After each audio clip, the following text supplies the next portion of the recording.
வணக்கம் அன்பு நண்பர்களே. ஆதித்யா அஸ்ட்ரோ நண்பர்கள் அனைவரையும் அன்போடு வரவேற்கிறோம். மாத ராசி பலன்களை நீங்கள் தெரிந்து கொள்வதற்கு எங்களது சேனலை சப்ஸ்கிரைப் செய்து கொள்ளுங்கள். இப்போ நம்ம பார்க்க போகிறது பார்த்திங்கன்னா ஆடி மாதத்திற்குண்டான ராசி பலன்களை தான் நம்ம பார்க்க போகிறோம். அப்போ இந்த ஆடி மாதத்தில் என்ன நன்மைகள் உங்களுக்கு ஏற்பட போகுது, சாதகமான பலன்கள், பாதகமான பலன்கள், இது என்ன அப்படின்றத தெளிவாக டீட்டெயில்டாக நம்ம தொடர்ந்து நம்ம பார்க்க போகிறோம். 12 ராசிக்குண்டான ராசி பலன்களை நம்ம முழுவதுமாக பார்க்க போகிறோம்ங்க.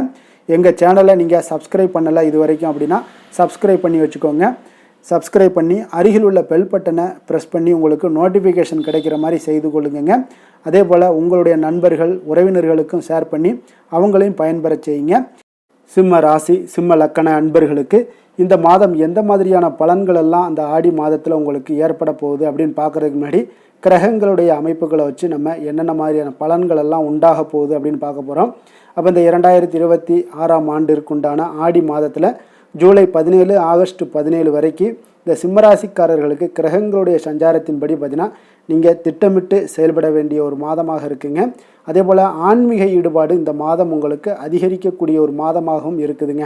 அப்போ சூரியனை அதிபதியாக கொண்ட உங்களுக்கு இந்த மாதம் கிரக நிலைகள் தரக்கூடிய ஒரு விரிவான பலன்களை தான் நம்ம பார்க்க போகிறோமுங்க. அப்போ இந்த ஆடி மாதத்தில் சூரியன் பார்த்தீங்கன்னா உங்களுடைய ராசிநாதனான சூரியன் பார்த்தீங்கன்னா ஜூலை 17 முதல் பார்த்தீங்கன்னா இந்த மாதம் முழுவதுமே பார்த்தீங்கன்னா உங்களுக்கு 12ஆம் வீடான விரயஸ்தானத்திற்கு அதாவது கடகத்திற்கு செல்கிறாருங்க. அப்போ கடகத்தில் இருந்து தான் உங்களுக்கு பலன் தரப்போகிறாரு. குரு பகவான் உங்களுடைய ராசிக்கு 12ஆம் வீட்டில் உச்சம் பெற்று சஞ்சாரம் செய்கிறாருங்க. அப்போ இது உங்களுக்கு சுப விரயங்களையும் ஆன்மீக பயணங்களையும் உங்களுக்கு இந்த மாதம் ஏற்படுத்தி கொடுக்கக்கூடுங்க. ராகு கேது பார்த்தீங்கன்னா ராகு வந்து களத்திரஸ்தானமான 7ஆம் வீட்லேயும் கும்பத்தில் பயணம் செய்கிறாரு. கேது உங்களுடைய ராசியிலேயே 1ஆம் வீட்டில் சஞ்சாரம் செய்கிறாருங்க. அப்போ சனீஸ்வரன் பார்த்தீங்கன்னா அஷ்டமஸ்தானமான 8ஆம் வீட்டில் அதாவது மீனத்தில் சஞ்சரித்து ஜூலை 27க்கு அப்புறம் வக்கர நிலையை அடைகிறாருங்க. இது வந்து அஷ்டமச்சனியினுடைய காலமாக இருக்குங்க சிம்மராசிக்காரர்களுக்கு. செவ்வாய் வந்து உங்களுடைய ராசிக்கு 10ஆம் வீடான தொழில் ஸ்தானத்தில் ரிஷபரத்தில் உங்களுக்கு சஞ்சரிக்கிறாருங்க. அப்போ இந்த கிரகங்களுடைய கிரகங்களுடைய வாய்ப்புகளை வச்சு இந்த நம்ம பலன்கள் பார்த்தோம் அப்படின்னா தொழில் உத்தியோகம்லாம் உங்களுக்கு எப்படி இருக்க போகுது அப்படின்னு பார்த்தீங்கன்னா 10ஆம் வீட்டில் செவ்வாய் வந்து வலுவாக இருப்பதால் தொழில் வியாபாரத்தில் உங்களுக்கு புதிய ஆர்டர்கள் இதெல்லாமே கிடைக்கக்கூடிய ஒரு வாய்ப்பும் இருக்குங்க.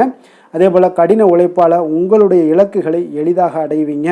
ஆனால் பார்த்தீங்கன்னா 8ல் சனி வக்கரம் அடைவதாலும் 7ல் ராகு இருப்பதாலும் பார்த்தீங்கன்னா உங்களுக்கு கூட்டுத் தொழில் அதாவது பார்ட்னர்ஷிப் கூட்டாளிகளுடன் கருத்து வேறுபாடுகள் வரதுக்குண்டான வாய்ப்புகள் நிறையாக காணப்படுது. அதனால் கொஞ்சம் கவனமுடன் இருங்க. உத்தியோகத்தில் இருப்பவர்களாக இருந்தீங்கன்னா மேல் அதிகாரிகளுடன் நீங்கள் பேசும்போது உங்களுடைய வார்த்தைகளில் நிதானத்தை கடைபிடிப்பது மிக நல்லதுங்க. நிதி நிலைமை, இந்த சுப விரயங்கள், ஃபைனான்ஸ் ரீதியான விஷயங்கள் உங்களுக்கு எப்படி இருக்குது அப்படின்னு பார்த்தீங்கன்னா இந்த மாதத்தில் 12ல் வந்து சூரியன் உச்சகுருவுடன் இணைவதால் இந்த மாதம் பார்த்தீங்கன்னா உங்களுக்கு சுப செலவுகள் அதாவது சுப விரயங்கள் உங்களுக்கு அதிகமாக கூடுங்க. வீடு கட்டுற விஷயங்கள், பூர்வீக சொத்துக்களை புதுப்பிக்கிற விஷயங்கள் அல்லது சுப நிகழ்ச்சிகளுக்காக நீங்கள் பணம் செலவிடக்கூடிய ஒரு சூழ்நிலைகள் எல்லாமே நேரிடுங்க. வருமானத்திற்கு பார்த்தீங்கன்னா பற்றாக்குறை இருக்காது என்றாலும் ஆடம்பர செலவுகளை இந்த மாதம் கட்டுப்படுத்துவது மிக அவசியம்ங்க. யாருக்கும் பெரிய தொகைகளை நீங்கள் கடனாக கொடுக்க வேண்டாமுங்க. அதே போல் குடும்பம் உறவுகள் விஷயங்களில் பார்த்தீங்கன்னா இந்த மாதம் ஆடி மாதத்தில் ராசியில் உங்களுக்கு கேதுவும் 7ல் ராகுவும் இருப்பதால் கணவன் மனைவிக்கிடையே பார்த்தீங்கன்னா சிறு சிறு வாக்குவாதங்கள் வந்து நீங்கக்கூடிய ஒரு காலமாக இருக்குங்க. அப்போ ஒருவரை ஒருவர் விட்டு கொடுத்து செல்லுங்க இந்த காலங்கள், அது மிக நல்லது. பிள்ளைகளுடைய உயர்கல்வி அல்லது வேலைவாய்ப்பு நிமித்தமாக சில செலவுகள்லாம் செய்ய வேண்டியிருக்குங்க. உறவினர்களிடம் பார்த்தீங்கன்னா குடும்ப ரகசியங்களை பகிர்வதை இந்த காலகட்டங்களில் நீங்கள் தவிர்ப்பது மிக நல்லதுங்க.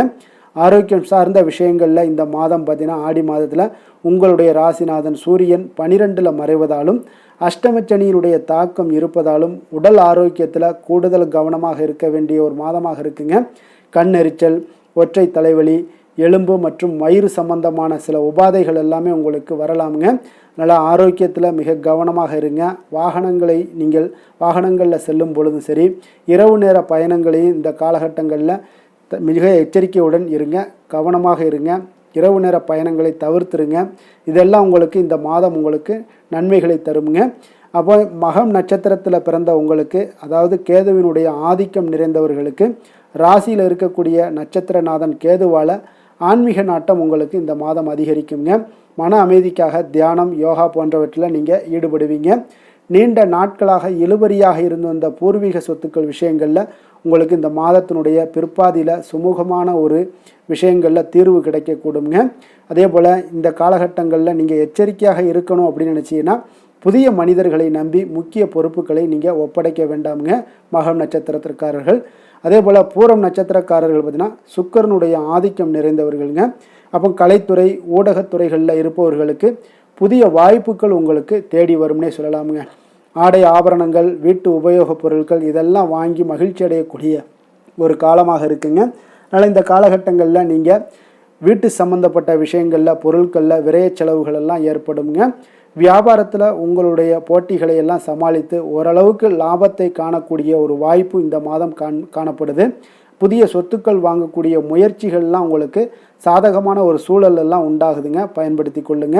அதே போல் இந்த பூரம் நட்சத்திரக்காரர்கள் எச்சரிக்கையாக யார்கிட்ட இருக்கணும் அப்படின்னு பார்த்தீங்கன்னா வெளிவட்டார பழக்க வழக்கங்களில் உங்களுடைய தனிப்பட்ட விஷயங்களை எல்லாம் பேசுவதை இன்றைய காலகட்டங்களில் தவிர்ப்பது மிக நல்லது.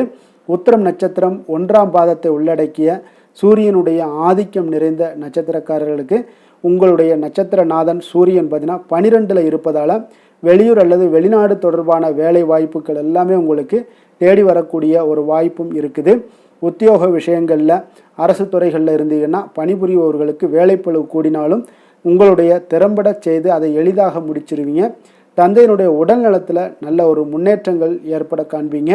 அப்போ நீங்கள் எச்சரிக்கையாக இருக்கக்கூடிய விஷயங்கள் என்ன அப்படின்னு பார்த்தீங்கன்னா அவசரப்பட்டு எந்த ஒரு புதிய முதலீடுகளையுமே இந்த மாதத்தில் நீங்கள் செய்ய வேண்டாமுங்க. அப்போ இந்த ஆடி மாதத்தில் சிம்மராசிக்காரர்கள் நீங்கள் எளிய பரிகாரமாக ஏதாவது செய்யணும், அஷ்டமச்சனியினுடைய தாக்கம் தடைகள் எல்லாம் நீங்கணும் அப்படின்னா சனிக்கிழமைகளில் சனி பகவானுக்கு எல் தீபம் ஏற்றி வழிபடுவதும் காலபைரவருக்கு அர்ச்சனை செய்வதும் நற்பலன்களை ஏற்படுத்தி தருங்க. ஆரோக்கியம் மற்றும் மன அமைதிக்கு ஞாயிற்றுக்கிழமையில் காலையில் சூரிய நமஸ்காரம் செய்து சிவபெருமானுக்கு செவ்வரளி மலர் சாற்றி வழிபடுவது மிக நன்மைகளை ஏற்படுத்தி கொடுக்குங்க. கொடுத்த வாக்கை நீங்கள் காப்பாற்ற நினைத்திடும் சிம்மராசி அன்பர்களே, உங்களுடைய ராசிநாதன் பார்த்தீங்கன்னா சூரிய பகவானாக இருக்காருங்க. அப்போ நீங்கள் சூரிய நாராயணனை வழிபட்டால் நல்லது உண்டாகக்கூடும். தினந்தோறும் நீங்கள் மகாவிஷ்ணு மற்றும் சிவபெருமானை எல்லாம் நீங்கள் வணங்கி வந்தீங்கன்னா உங்களுடைய வாழ்க்கையில் சிரமங்கள்லாம் குறைந்து உங்களுடைய அந்தஸ்து இதெல்லாம் உயரக்கூடிய ஒரு வாய்ப்பு ஏற்படுங்க. மேலும் தினசரி குலதெய்வ வழிபாடும் செய்துவாங்க. அனைத்து விதமான கஷ்டங்கள் எல்லாம் தீரும், மன மகிழ்ச்சி அடைவீங்க. குடும்பத்தில் உங்களுக்கு சந்தோஷம் நிறைந்து காணப்படுங்க. குலதெய்வ வழிபாடு மென்மேலும் உங்களுடைய வளர்ச்சியை அதிகரித்து தரக்கூடியவராக விளங்குவாருங்க.